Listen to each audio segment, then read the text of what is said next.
सभी भाइयों को नमस्कार। स्वागत है आपका गवर्नमेंट एग्जाम प्रिपरेशन चैनल में। देखिए आज हम लोग जो है करेंगे टेस्ट नंबर 9 और टेस्ट नंबर 9 में आज लेके आया हूँ गरीबी विशेष। क्या है? गरीबी विशेष। और इसमें हम लोग करेंगे बिल्कुल विशेष प्रश्नों को जो आपके एग्जाम में बार बार पूछे जाते हैं या पूछे जा चुके हैं। तो शुरू करते हैं आज का सेशन।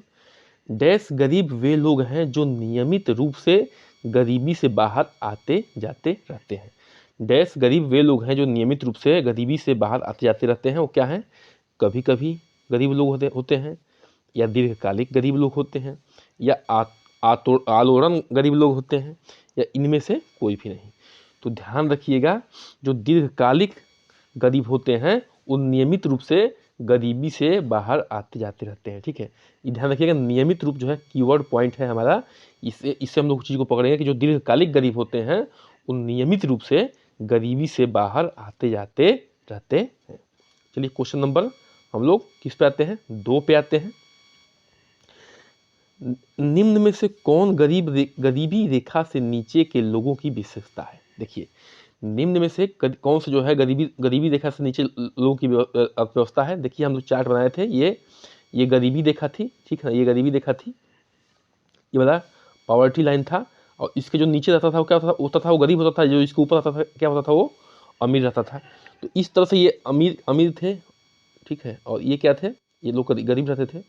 तो ये फिलहाल किसके बारे में पूछ रहे हैं?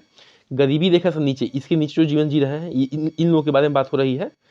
तो देखिए ध्यान दीजिए, गरीब कौन लोग होते हैं? जो अपने पे आश्रित लोगों का भी अच्छे तरीके से बेसिक ज़रूरतों को, जैसे रोटी कपड़ा मकान की ज़रूरतों को अच्छे ढंग से पूरा नहीं कर पाते। वो क्या लोग कौन होते हैं? वो गरीब होते हैं।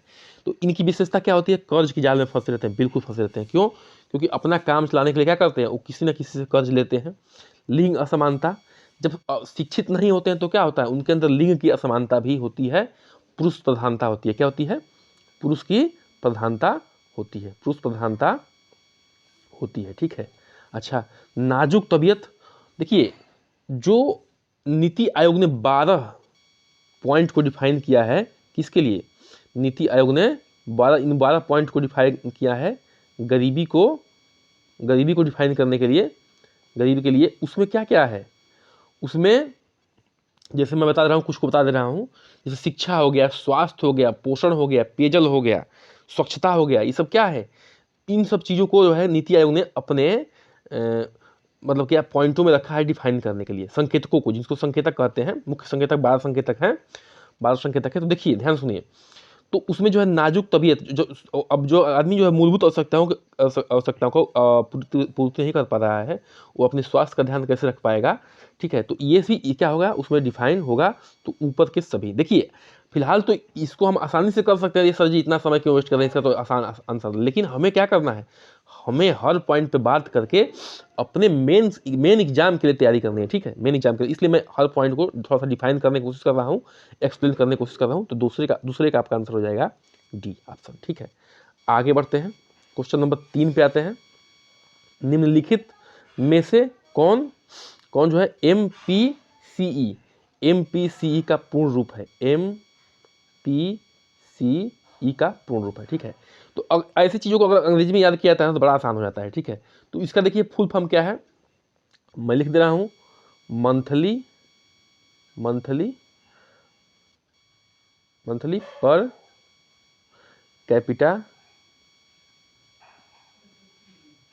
Per capita expenditure. ठीक है, एक्सपेंडिचर। ध्यान देखिए, MPC का फुल फॉर्म जो है मंथली पर कैपिटा एक्सपेंडिचर है। इसका अब इसमें ऑप्शन दिया हुआ है कि न्यूनतम प्रति व्यक्ति व्यय, अधिकतम प्रति व्यक्ति व्यय, मासिक प्रति व्यक्ति व्यय। देखिए इसमें क्या है? मंथली है, तो मंथली मतलब क्या हो गया? मासिक। अब पर मतलब कि प्रति, अब कैपिटा मतलब कि व्यक्ति, और व्यय मतलब एक्सपेंडिचर। तो इसका जो उत्तर हो जाएगा सी ऑप्शन। तीसरे का उत्तर हो जाएगा सी ऑप्शन। मतलब कि MPC का फुल फॉर्म याद कर लीजिएगा, मंथली पर कैपिटा एक्सपेंडिचर। आगे बढ़ते हैं, क्वेश्चन नंबर 4 पे आते हैं। निम्नलिखित में से कौन भारत में स्वरोजगार कार्यक्रमों के उदाहरण है? निम्नलिखित में से कौन जो है भारत में स्वरोजगार कार्यक्रमों के उदाहरण? देखिए ध्यान सुनिए। स्वर्ण जयंती शहरी रोजगार योजना, प्रधानमंत्री रोजगार योजना, ए और बी दोनों गलत हैं और ए और बी दोनों सही है। ध्यान सुनिए, मैं क्या पहले बात की स्वरोजगार योजना क्या होती है, स्वरोजगार कार्यक्रम क्या होता है। तो इसमें क्या करती है कि सरकार जो है लोगों को क्या देती है, लोन देती है। क्या देती है, लोन देती है।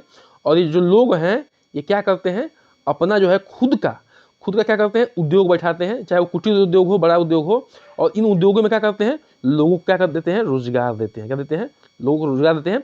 खुद भी रोजगार करते हैं इसमें, और लोगों को भी रोजगार देने का काम करते हैं। एक बार फिर समझा देते हैं, सरकार क्या देती है, जनता को लोन देती है, लोगों को। और लोग क्या करते हैं, जो भी लोग लोन लेते हैं, सभी लोग नहीं, वो क्या करते हैं, खुद का उद्योग बैठाते हैं, अपना भी खुद भी रोजगार करते हैं इसमें, और अन्य लोगों को भी, बाहरी लोगों को भी रोजगार देने का काम करते हैं। तो ध्यान रखिएगा, ए और बी भी दोनों क्या है, स्वरोजगार कार्यक्रम योजना है। और ये जो है इसका उत्तर हो जाएगा ए और बी दोनों सही है, मतलब कि चौथे का आपका उत्तर हो जाएगा डी ऑप्शन, ए और बी दोनों सही है। आगे बढ़ते हैं, क्वेश्चन नंबर किस पे आते हैं, 5 पे आते हैं। निम्न में से कौन क्षणिक निर्धन का हिस्सा है। देखिए, क्षणिक निर्धन क्या होता है, जो कुछ समय के लिए गरीब होते हैं। ठीक है, जैसे मान लीजिए मैं बीपीएल बता रहा हूँ, जैसे मान लीजिए कि ये गरीब, ये बिलो पॉवर्टी लाइन है, बीपीएल लाइन है। ठीक है, तो ये चाहे पॉवर्टी लाइन कर लिए, तो जो हल्का सा कभी गरीब हो गए, बाकी इनका जो है ऊपर ही जीवन चल रहा है, तो क्या है, उनको कहा कि क्षणिक गरीब। ठीक है, क्षणिक गरीब निर्धन का हिस्सा है। निम्न में से कौन क्षणिक गरीब निर्धन का हिस्सा है, तो क्या है, वो मंथन गरीब है, कभी कभी गरीब है। तो ए और बी दोनों सही है, और ए और बी दोनों गलत है। तो देखिए, जो कभी कभी गरीब होंगे तो क्षणिक गरीब में आ ही जाएंगे, और मंथन गरीब भी उसी के हिस्सा होते हैं। तो 5 का उत्तर हो जाएगा आपका सी, ए और बी दोनों सही है। क्वेश्चन नंबर 6 पे आते हैं। देखिए, भारत में काम के बदले राष्ट्रीय भोजन कार्यक्रम किस वर्ष शुरू किया गया था। मतलब काम करेंगे तो आपको जो है भोजन के रूप में अनाज मिल जाएगा। ठीक है, अनाज मिल जाएगा आपको भोजन करने के लिए। तो भारत में काम के बदले राष्ट्रीय भोजन कार्यक्रम किस वर्ष शुरू किया गया था, तो 6वें का उत्तर हो जाएगा आपका। पहले तो ऑप्शन देखिए, 2005 है, 2004 है, 2002 है, 2001 है। तो 6वें का जो उत्तर होगा कि भारत में भोजन जो है राष्ट्रीय भोजन कार्यक्रम के मतलब कि किस वर्ष शुरू किया गया था, काम के बदले भोजन, हो जाएगा 6वें का आपका बी आंसर, यानी कि 2004 में। आगे बढ़ते हैं, क्वेश्चन नंबर 7 पे आते हैं। निम्नलिखित में से कौन सा कार्यक्रम भारत सरकार द्वारा देश में गरीबों के भोजन और पोषण स्तरों के सुधार के लिए किया गया। ध्यान रखिएगा, गरीबों के भोजन के लिए भी और पोषण स्तर की, मतलब कि पोषण मतलब कि एक ऐसा पोषण मिल सके जो जहाँ से हम लोग क्या कर सके, कुपोषण से लड़ सके। ठीक है, तो उसके लिए एक जो है कार्यक्रम शुरू किया गया था। तो कौन कौन से कार्यक्रम है, मध्याह्न भोजन कार्यक्रम, ठीक है, समेकित बाल विकास योजना, सार्वजनिक वितरण योजना, और ऊपर के सभी। देखिए, मध्याह्न भोजन कार्यक्रम में क्या होता है, बच्चों को मिड डे मील दिया जाता है। बच्चों को जो है दोपहर में रोटी सब्जी, या किसी दिन खिचड़ी, या किसी दिन दूध की व्यवस्था होती है। ठीक है, फल की व्यवस्था होती है, और इस तरह से अन्य अन्य चीज़ों को जो है व्यवस्था की जाती है। और समेकित बाल विकास में भी क्या होता है, बच्चों को पोषण का ध्यान रखा जाता है। सार्वजनिक वितरण देखें, राशन जो है, राशनों का वितरण होता है। ठीक है, अनाज जो मिलता है किस पे, जो कोटे पे राशन मिलता है, सार्वजनिक वितरण योजना उसमें मिल रहा है। तो क्या है, इसके तहत जो है सरकार क्या कर रही है, भोजन और पोषण के स्तर में सुधार करने की कोशिश कर रही है। तो 7वें का आपका उत्तर हो जाएगा डी ऑप्शन, ऊपर के सभी।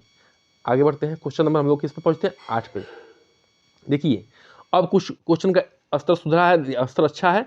अशास्त्रीय गरीबों की पहचान करने के लिए निम्नलिखित में से किस पद्धति का उपयोग करते हैं। और शास्त्री जो है गरीबों की पहचान करने के लिए निम्न में से किस पद्धति का सुधार करते हैं।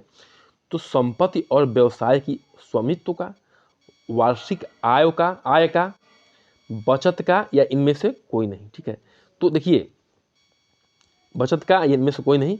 तो जो अर्थशास्त्री जो हैं, अर्थशास्त्री लोग क्या करते हैं, गरीबों की पहचान करने के लिए जिस पद्धति का उपयोग करते हैं वो मेन रूप से होता है आपका संपत्ति और व्यवसाय का स्वामित्व, संपत्ति और व्यवसाय का स्वामित्व। आगे बढ़ते हैं, क्वेश्चन नंबर किस पे आते हैं, 9 पे आते हैं। भारत में गरीब लोगों को सीमित आर्थिक अवसर मिलने का मुख्य कारण निम्न में से कौन सा है। भारत में गरीब लोगों को सीमित आर्थिक अवसर मिलने का मुख्य रूप से निम्नलिखित से कौन सा है। तो वह है कौशल और बुनियादी साक्षरता की कमी, पहला ऑप्शन है। 9वां संसाधनों की कमी। 10वां है उनमें से ज़्यादातर ग्रामीण इलाकों में रहते हैं। और चौथा, इनमें से कोई भी नहीं। ध्यान दीजिएगा, सीमित आर्थिक अवसर का मतलब होता है कि आपको जो है एक तरह से कह लीजिए कि आपको जो है काम मिलना कह लीजिए, ठीक है, चाहे वो प्राइवेट सेक्टर हो चाहे सरकारी सेक्टर हो, ठीक है, चाहे प्राइवेट सेक्टर हो चाहे वो पब्लिक सेक्टर हो, एक ही बात है, अलग अलग बातें हैं, लेकिन कहने का मतलब ये है कि आपके जो है अंदर जो है सीमित आर्थिक अवसर क्यों मिल रहे हैं। तो जो इसका मुख्य ऑप्शन है वो है 9वें का ए ऑप्शन कि कौशल और बुनियादी साक्षरता में कमी। बिल्कुल, हमारे जो देश के लोग हैं उनके अंदर क्या है, कौशल और बुनियादी साक्षरता की कमी है। अभी भी बहुत लोग जो है बुनियादी रूप से कौशल और साक्षर नहीं है, जिनको जो है एक जो है उद्योग में अच्छी तरीके से नौकरी मिल सके या कोई काम मिल सके। आगे बढ़ते हैं, क्वेश्चन नंबर 10 पे आते हैं। निम्नलिखित में से कौन खेती के उद्देश्य से प्रति व्यक्ति भूमि की उपलब्धता में गिरावट का मुख्य कारण है। निम्नलिखित में से कौन जो है खेती के उद्देश्य से प्रति व्यक्ति भूमि की उपलब्धता, एक व्यक्ति पर भूमि की उपलब्धता में गिरावट मतलब कि कमी आ रही है, उसका जो है मेन मुख्य कारण कौन सा है। जनसंख्या की तीव्र वृद्धि और रोजगार की कमी, ठीक है, जनसंख्या की तीव्र वृद्धि हो रही है, बहुत ज़्यादा जनसंख्या बढ़ रही है और रोजगार की कमी आ रही है। कृषि रसायनों के अत्यधिक उपयोग के कारण भूमि और जल निकाय में प्रदूषण।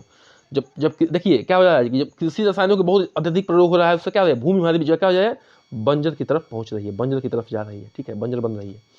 वो हो रही है कि बार बार जो सूखा पड़ जा रहा है उसमें जो है लोगों को रोजगार नहीं। देखिए, जब सूखा पड़ जाएगा तो आप खेती कैसे करेंगे, जब सूखा पड़ जाएगा तो खेती कर पाएंगे, नहीं कर पाएंगे। तो जो है देखिए, तो इसमें जो है अगर सही से देखा जाए तो सारे ऑप्शंस जो है सही हैं कि प्रति व्यक्ति भूमि की उपलब्धता की गिरावट में, ठीक है। तो 10वें का जो उत्तर हो जाएगा आपका डी ऑप्शन सही हो जाएगा, ऊपर के सभी। आगे बढ़ते हैं। देखिए, आपको क्या करना है कि सभी क्वेश्चंस को अटेंड करने हैं और अपने मार्क्स को कमेंट बॉक्स में जाके टाइप करना है और एक दूसरे बहनों से क्या करना है, कंपेयर करना। देखिए, आंख मुद्दे से शुतुरमुर्ग की तरह अपना मुंडी जो है रेगिस्तान में घुसाने से आप जो है बच नहीं पाएंगे, ठीक है। आपको अगर कंपटीशन में फाइट करना है तो बिल्कुल सीना तान के खड़ा रहना पड़ेगा, हिम्मत बना के खड़ा रहना पड़ेगा, ठीक है। और देखिए, ये लड़ाई है, आपको जो है अपनी लड़ाई खुद लड़नी पड़ेगी और इसलिए जो है अच्छे से अच्छे नंबर लाने की कोशिश करिए और अपने कमेंट बॉक्स में इसको लिखिए, ठीक है। नहीं आ रहा है तो कोई दिक्कत नहीं है, हो सकता है आपका ये टॉपिक बिल्कुल कमजोर हो, इस टॉपिक को जो है सुधारने की कोशिश करिए। संयुक्त राष्ट्र विकास कार्यक्रम द्वारा निम्न में से कौन सा गरीबी की 2 श्रेणियों की पहचान की गई है, ठीक है। जो संयुक्त राष्ट्र है विकास कार्यक्रम द्वारा निम्न में से कौन सी गरीबी की 2 श्रेणियों की पहचान की गई है। गरीबी की जो 2 श्रेणियां हैं उनकी पहचान की गई है। आय और मानव गरीबी, आय और सापेक्ष गरीबी, ग्रामीण और पूर्ण गरीबी, ग्रामीण और सापेक्ष गरीबी, ठीक है। तो 11वां का जो उत्तर हो जाएगा वो हो जाएगा ए, आय और मानव गरीबी। आगे बढ़ते हैं, क्वेश्चन नंबर आते हैं 12 पे। किस पे, क्वेश्चन नंबर 12 पे आते हैं। निम्नलिखित में से किस देश में सापेक्ष गरीबी की प्रचलन अधिक होती है। देखिए, मैं सापेक्ष गरीबी के बारे में बता चुका हूं, ठीक है, सापेक्ष गरीबी के बारे में बता चुका हूं कि सापेक्ष गरीबी क्या होती है। जो होती है, मान लीजिए कि ये इसमें जो है सभी लोग अपने अपने जो है बेसिक जो है जरूरतों को पूरा कर लेते हैं, मूलभूत आवश्यकताओं की पूर्ति कर लेते हैं, लेकिन एक दूसरे से कंपेयर करते हैं। मैं बताया था एग्जाम्पल देकर, फिर वही एग्जाम्पल दे रहा हूँ कि किसी का सैलरी जो है 50,000 रुपया है और किसी की सैलरी कितनी है, 1 लाख रुपया है, ठीक है, 1 लाख रुपया है। तो देखिए, ये दोनों व्यक्ति जो हैं P1 और P2 दोनों व्यक्ति जो हैं अपनी मूलभूत आवश्यकताओं की पूर्ति कर लेंगे, लेकिन अगर सापेक्ष मतलब कि रिलेटिव जो है पॉवर्टी होती है इंग्लिश में कहें तो क्या होता है, लेकिन P2 जो है P1 से क्या है, अमीर है, और P1 जो क्या कहेंगे, P2 से गरीब है। तो इस तरह से जब कंपेयर की जाती है तो उसको कहते हैं सापेक्ष गरीबी। और सापेक्ष गरीबी कहाँ पे किस देशों में अधिक प्रचलित होता है, तो विकसित देशों में होता है, अविकसित देशों में होता है, कि समाजवादी देशों में होता है या पूंजीवादी देशों में होता है। देखिए, ये जो होता है मुख्य रूप से जो पूंजीवादी देशों में होता है, मतलब कि जहाँ पे पूंजीवादी व्यवस्था होती है, मतलब कि जहाँ पे क्या होता है, केवल लाभ के लिए काम किया जाता है, जहाँ पे जो है बहुत बड़े बड़े लोग होते हैं, बहुत ही विकसित राष्ट्र होता है, हर आदमी जो है पूंजीवादी। हमारा देश क्या है, हमारा देश जो है देखिए पूंजीवादी भी है और कैपिटलिस्ट प्लस सोशलिस्ट है, पूंजीवादी और समाजवादी दोनों है हमारा देश, मिश्रित अर्थव्यवस्था है। लेकिन जहाँ पे पूंजीवादी अर्थव्यवस्था होती है वहाँ पे जो है सापेक्ष गरीबी ज़्यादा पाई जाती है, सापेक्ष गरीबी पाई जाती है, मतलब एक दूसरे से कंपेयर करते हैं लोग। अमीर अमीर जो है एक दूसरे से कंपेयर करके क्या करते हैं कि अरे तुम मुझसे गरीब हो, इस तरह से बातें वहाँ चलती हैं। क्वेश्चन नंबर 13 पे आते हैं। निम्नलिखित में से किस देश में पूर्ण निर्धनता का प्रचलन अधिक है? पूर्ण निर्धनता का मतलब क्या होता है? पूर्ण निर्धनता का मतलब वही होता है कि जो अपने मूलभूत आवश्यकताओं की पूर्ति न कर पाए। जो अपनी मूलभूत आवश्यकताओं की पूर्ति नहीं कर पाता वो क्या होता है? पूर्ण निर्धन कहलाता है। जो मूलभूत आवश्यकताओं की पूर्ति न कर पाए वो क्या होता है? पूर्ण निर्धन होता है। तो इसका प्रचलन विकसित देशों में होता है कि अविकसित देशों में होता है कि विकासशील देशों में होता है कि पूंजीवादी देशों में होता है? तो 13 का उत्तर हो जाएगा आपका सी। ऐसी गरीबी जो है विकासशील देशों में होता है, जैसे कि अपना भारत में इस तरह की गरीबी पाई जाती है। किस तरह की? पूर्ण निर्धनता की, जहाँ पे जो है बहुत लोग जो है अपनी मूलभूत आवश्यकताओं की पूर्ति नहीं कर पाते हैं, जैसे रोटी कपड़ा मकान, शिक्षा, स्वास्थ्य, पेयजल, स्वच्छता, इन सब चीज़ों की पूर्ति नहीं कर पाते हैं। कृपया करके बहनों चैनल को सब्सक्राइब करिए, लाइक करिए, शेयर करिए, कमेंट करिए, ठीक है, और इस तरह से थोड़ा सा हमारी सपोर्ट करिए। चलिए, बहुत लगे हुए हैं आपके साथ। ग्रामीण अर्थव्यवस्थाओं के लिए प्रतिदिन कैलोरी का अनुमान है। देखिए, अगर जो भी डिफाइन किया गया है अर्थशास्त्रियों द्वारा, हमारी एक से एक कमेटियाँ आई थी, सारा जो है मैं दे दूंगा आपको, लिंक दे दूंगा गरीबी चैप्टर का, आप जाके उसमें पढ़ लीजिएगा। इतना आसानी से आपको समझ में आ जाएगा पूरा पॉइंट, और इतना बेहतरीन ढंग से वो लेक्चर है कि आपको ये सब क्वेश्चन बहुत बहुत आसान लगेंगे, ठीक है। तो ग्रामीण अर्थव्यवस्था के लिए प्रतिदिन कैलोरी का अनुमान कितना किया गया था? देखिए, 2400 से कम, 2200 से कम, 2100 से कम या 2000 से कम। तो 14 का जो उत्तर हो जाएगा ये हो जाएगा। मतलब अगर जो 2400 से कम जो है ग्रामीण क्षेत्र में भोजन कर रहा है 2400 से कम कैलोरी का, उससे कम कैलोरी करके वो जो है मतलब कि उससे अधिक जो है कैलोरी खरीद के खाने में सक्षम नहीं है, वो क्या कहलाएगा? गरीब कहलाएगा, ठीक है। क्या कहलाएगा? वो गरीब कहलाएगा। और जो 2400 से ऊपर जो है ग्रामीण क्षेत्रों में खा सकता है कैलोरी, वो क्या कर सकता है? वो जो है अमीर की श्रेणी में आ जाएगा। आगे बढ़ते हैं, क्वेश्चन नंबर 15 पे आते हैं। इसी से संबंधित क्वेश्चन है कि शहरी अर्थव्यवस्थाओं के लिए प्रतिदिन कैलोरी का अनुमान डैश है। तो 2400 से कम, 2200 से कम, 2100 से कम या और 2000 से कम। तो इसका जो उत्तर हो जाएगा सी, यानी कि जो 2100 से शहरी क्षेत्रों में कम 2100 कैलोरी से कम भोजन करता है। इसके बारे में तो हम पढ़ चुके हैं, कैलोरी के बारे में पूर्ण रूप से उस चैप्टर, फूड वाले चैप्टर में, भोजन वाले चैप्टर में। तो जो 2100 से कम कैलोरी का भोजन करता है शहरी क्षेत्रों में, वो क्या होता है? वो गरीब की श्रेणी में आ जाएगा। चलिए, ठीक है, इसी के साथ अपने सेशन करते हैं समाप्त। बने रहिए हमारे साथ और कृपया करके चैनल को सब्सक्राइब, लाइक, शेयर। नमस्कार, जय हिंद।